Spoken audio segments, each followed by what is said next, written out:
Hello again everyone from Tokyo, Japan, and welcome back to Japan Vintage Camera. It's been about a week since I last made a video, maybe a little bit longer than that. I apologize for not making videos as often as I was a few months ago, but it's gotten really busy here recently. I have to thank all you guys who have been buying cameras from me or keeping my stores quite busy, and of course that keeps me busy here, getting cameras shipped out and finding more cameras to sell and all that. It's kind of interesting running a business like this, and I can't complain when business is keeping me busy. But I did find time to make a video today. I've got about an hour to spare. I've got the place to myself, which is kind of unusual, and I got caught up on my shipping yesterday, so since I've got a free hour, let's go ahead and try to make a video in that time. So the subject of today's video is going to be, as you can see, Yashica D, which is a twin lens reflex camera made by Yashica back in the late 1950s. This is a beautiful gray leather case here in remarkable condition, probably one of the best examples of an old Yashica case I've seen, and that it's all the more nice that the camera on the inside is in just as good a condition as the case. This of course is a Yashica Flex D camera, or Yashica D for short, and some of you who are familiar with twin lens reflex cameras or cameras in general, of course, the first thing you're going to notice as soon as I get this out of the case is the color on this camera. And it's a kind of an interesting light chocolate brown color with the beige leatherette on it. And yeah, it was quite interesting when I saw this one come up, so I went and I picked it up because I figured it would be a good subject for a video and something nice which I could add to my stores. Really odd color. I've seen quite a few of the different Yashica Flex cameras, and they come in a variety of colors, at least in the TLR cameras. For example, I have this Yashica Auto here, which you can see has a gray leatherette and black paint. They also came with gray leatherette and gray paint, and of course the all black version. And then they had a series of Yashica A twin lens reflex cameras, which came in the color which they called wine brown, which was kind of a brown with kind of a reddish tint to it. And I've come across a couple of those, but this is the first of these like chocolate brown Yashicas which I've come across. It's quite beautiful, and I'm sure someone is going to be really happy with this camera when they get it. Go ahead and take the fan. Yeah, there it goes. So the Yashica Flex, or Yashica D, or Yashica Flex D, as I said, was made in the late 1950s, and there were of course a large variety of Yashica TLR cameras, starting with the original Yashima Flex and Pigeon Flex models. And then these became the Yashica A, and then there were versions called the A2 or AS. And then we had the B and the C, and then of course the D like we have here, not to mention the S. So they're quite a different number and variations of the old Yashica Flex TLR cameras. But it's really hard to kind of go by these model names when you're thinking of a particular camera, because these names had different names and numbers depending on what market or on which market they were sold. For example, the Yashica A could be called the A2 in some markets, depending on the type of shutter it has. And it's kind of difficult. I often have a camera listed for sale or described on my channel here, and I say, oh, this is a Yashica so-and-so, and someone will leave a comment or contact me saying, no, it's not that, it's this model here. And they are correct, because that's what it's called in their market in America or Europe, but in Japan, often they have a different number, or I guess model number. So of course this is the Yashica Flex D, and there were a few different variations of these. Some of them had these kind of interesting dials here with the leatherette in rings in the center, and some of them had dials which were all metal, just polished metal. So a few different variations of these, but I would guess that the brown version is the rarest of all. This is the only one which I've seen. There is a similar camera that I've seen somewhere else, which is actually the wine brown color, so that's another variation for the D. And I'm considering picking that one up, though it's in rather poor condition. The paint is damaged on it. If it were just the leatherette, I could probably restore that. I could make, find the right color, or at least close to it.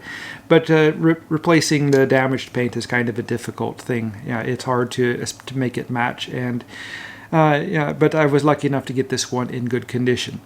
I don't think I've really gone over in detail precisely about the Yashica D. I did make a video which covered several different Yashica cameras, so I'll go ahead and cover the D in more detail right now. I'll go ahead and start with the top here, as I usually do. We have the pop-up focusing hood assembly with a pop-up focusing loop. This particular camera is nice in that it not only has the regular ground glass, but it comes with a Fresnel lens built underneath the focusing screen. And that kind of amplifies the light and makes it a little bit easier to focus. There's a sports finder which you actuate by just pushing down like so, and you can kind of see the eyepiece in the back. There's a lever here on the side for releasing the sports finder. And you pop that back down. Always make sure that you pop down the loop when you fold the hood back down. If it's possible to leave it open, but you can damage it if you're not careful. And I've come across a few cameras where people have damaged the focusing loop by closing it too soon. On the side here, on the top we have these brackets here for the strap plugs. These have a dual purpose. These slots on the top, they do two things. They allow a place to attach a neck strap, and also the clasps for securing the leather case. And also these can use kind of the alligator style neck straps if you find them, the kind which come on, say, the Rolleiflex cameras will work on here. And of course you can adapt your own. And unlike the Rolleiflex cameras, they also, as I said, they come with these little loops on the top, so you can use pretty much any kind of neck strap on it. On the side here we have the pins which come out. These are what guide the film spool and the take-up spool. I'll show how those work when I open up the camera. As this is a later camera with a mechanical film counter, there's no windows or anything on the back. It's quite simple, just a plain surface. On the right side here we have the film winding dial. We have a release button in the center. We have the film counter dial, and then we have the focusing ring. Wow, this is wonderfully smooth. This is a beautiful camera. And of course this is arranged in meters and not feet. On the bottom of the camera we have the latch assembly for opening the camera. You simply turn it leftwards and that pushes the locking foot out. Turn it rightwards and that locks it back into place. On the front of the camera, starting at the top here, we have a socket for attaching a PC sync socket cord. You can either mount a flash gun to the shoe here and plug it in, or you can use the kind of flash grip which these cameras were also that came with it, just attached to the bottom and add the flash off to the side. You can use a modern flash with Yashica as long as you have use an adapter or a cable to plug into the sync socket. On the very top here we have a window which shows you what shutter speed and aperture settings you have programmed into the camera. This is kind of an improvement over the earlier Yashica cameras. We actually had to look at the front of the camera and adjust the levers on either side until they matched the numbers, shutter speed and aperture. Here on the top you can do it just by looking at the top of the camera. It's much more convenient and much faster. Here we have the shutter charging lever. You simply pull that down to charge the shutter, and then you release the shutter by depressing the button here. I have it set on 1 second, and it's nice to hear that it works very smoothly at 1 second, and it appears to be accurate. When you're shooting these cameras at low speeds, the shutter can be longer or slower. At the slow speeds, it's more obvious than at the faster speeds. Like if you're shooting at, say, 1/1000th of a second, and the shutter is, say, half a stop off, which is still acceptable for using I guess, color negative film, you're not really going to notice it. But if you're shooting at, say, 1 second and the shutter's going to 1.5 seconds, that's kind of a big difference. And as long as it's not more than half a stop, so if you have it set for your exposure is calling for 1 second and it's going 1.5 seconds or half a second, that's close enough. It's really difficult to adjust the slow speeds and the shutters here, and a lot of people are kind of concerned, well, it seems like it's going on longer than it should. It's probably going to be okay as long as it's not, if it's 2 seconds, that starts to be an issue, but if it's 1.5 seconds, it's still going to be okay. This has a range of shutter speeds from 1 second up to 1/500th of a second. Around the shutter release button, we have this knurled nut. And if you remove this nut, it leaves a threaded ring, and the threaded ring is for attaching a cable release. Unfortunately, these Yashica Ds and some of the other ones don't accept a standard like screw-in cable release, so you need the screw-over or screw-on cable release. They made adapters for these cameras where you could use a standard cable release, or you could buy just a specific cable release for these cameras.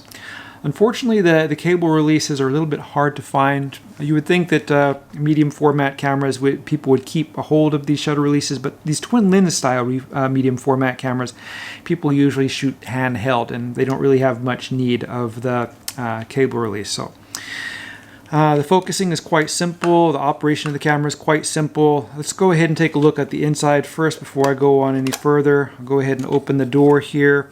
This one has a couple of spools in it. We have the take-up spool would go on the top here where my finger is, and the film spool would go on the bottom. To replace the spools, you pull out these pins and you turn them halfway, and that locks them in the open position. It makes it very easy to remove the spools. This is something that you don't find on all cameras. You usually find it pretty much on all the Yashica Flex cameras, but it's kind of you don't find it on Ricoh and some of the other ones. You have to hold this open as you remove the spool. It's nice to have this touch. Mamiya also uses this system. A lot of the other makers don't. If you were loading the film, the first thing you do is you put in a take-up spool in the top here. And when the take-up spool is set in, you would imagine this is a roll of film, you put it in the bottom here. And then you would pull the paper leader over the top of the rollers and feed it over the top of this roller into the slot on the take-up spool and simply wind. I always hold my finger down on the paper, the backing paper of the film, otherwise when you're winding it tends to pull out. And just keep winding and winding, and you'll notice that the paper comes over the top here. If you have the film loaded correctly, you'll see a colored paper with information about the film. If you have the film loaded in backwards, it's going to be black. So if you're rolling it and it's coming out black, stop, take the film out, turn it around so that the colored paper it comes over, because the film is supposed to go on the inside. Keep winding it and you'll see the warning marks and stuff come up on the paper backing, and then eventually you'll get an arrow which goes all the way across. You want to line up that arrow with these two red marks here on either side of the film or lens chamber, whatever you want to call it, and then simply close the film door, latch it, and then simply wind and keep winding and winding and winding and winding. And you'll just watch the film counter. It'll keep going and going and going, and it will stop on number 1. And when you get to number 1, the camera is ready to shoot. For shooting the camera, the first thing you have to do is, of course, take a light reading. You'll use your light meter, or you can use a light meter app on your smartphone. These apps are free and they work quite well. What you do is you simply open the app and then adjust the app for the film speed that you have loaded in the camera for these, like ISO 100 or 200, and then you point your phone at what you want to take a photo of, and the phone will give you a reading or aperture and shutter speed settings, and you can simply program these in the top. You'll also see these settings recommended on ordinary handheld light meter. And with a little bit of practice, you do this after a few rolls of film, you can pretty much do it without using a light meter. You'd be surprised how accurate your eyes are when it comes to reading light. I used to carry a meter everywhere, and lately I don't really have to use it anymore. I can kind of tell what the settings are just by looking outside. So when you have the settings set, you can open up the focusing hood and you can charge the shutter. Then you can compose, focus, and then simply shoot.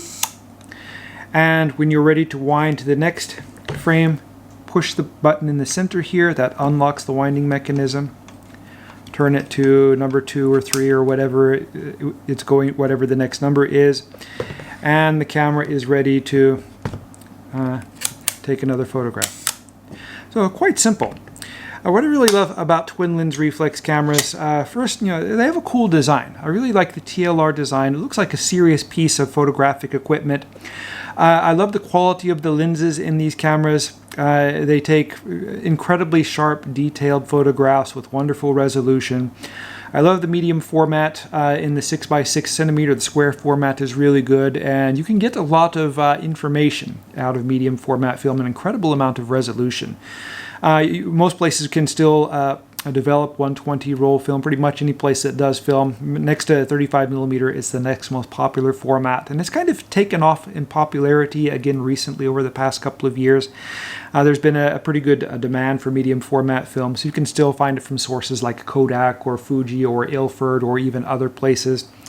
For myself, I like to develop the film at home. It's less expensive that way. I don't have to wait very long, and it's kind of fun, to take the film and develop yourself, and then actually see, the images come out on the negatives.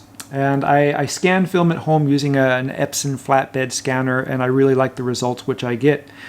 These scanners, a new one was quite expensive, but there's lots and lots of used ones on the market which you can get for a pretty decent price, and some of them are next to nothing. I think I got my first one, I paid $10 for it. It's kind of old and used the old Windows like 98 or something like that, but it really worked, and I was able to get actually really high resolution scans out of 120 negatives. And you can also, of course, scan these using a scanner like that. You can scan them onto your computer and you can share them. Just remember that when you're scanning this film, it can take up a lot of space. There's a lot of information which is stored on a film negative, and as the format gets larger, the information increases dramatically. I'm also, if I'm shooting with larger format cameras and I'm scanning the film, the files are quite huge. But the wonderful thing is when you get them on the screen, how far you can zoom into them and the amount of detail which you can see, which I still can't get even with my better digital cameras. So yeah, these are really good cameras. They're not especially heavy. This camera here weighs less than pretty much any DSLR camera. It's capable of much higher resolution than pretty much any DSLR camera normal humans can afford nowadays. And quite surprising to use. And the wonderful thing about a camera like this, these old school manual cameras, is that you really learn the basic fundamentals of photography. You learn the basic mathematics and computing, say your shutter and aperture speed using, with your film speed. And this knowledge which you learn from these old cameras is really applicable if you are shooting in digital photography. You're understanding, the film speeds and understanding the effect of aperture and the situations where you would need more or less shutter speed. There's no real way to learn this better than using an old manual camera. But anyway, I said I only had about an hour, and this video is running to about 20 minutes, and I still have to edit it and upload it. And so I'm going to go ahead and cut it short now, or cut it off now. I hope to be making more videos here in the future, at least one more next week. After next week, we're going to Hawaii for our summer vacation, which is going to be wonderful, our first overseas trip in 3 years. We're looking forward to that. I might bring a camera with me just to make a video about it in Hawaii if I can find one small enough to put in my bag. So if you don't see me next week, maybe you'll see me again when I'm in Hawaii. If you'd like to see these videos, please subscribe. And I'm trying to get more people interested in vintage cameras and film photography. And if you click the like button, that helps. That gets more people over here and more people interested. Anyway, thank you very much for watching, and I hope you tune in again soon.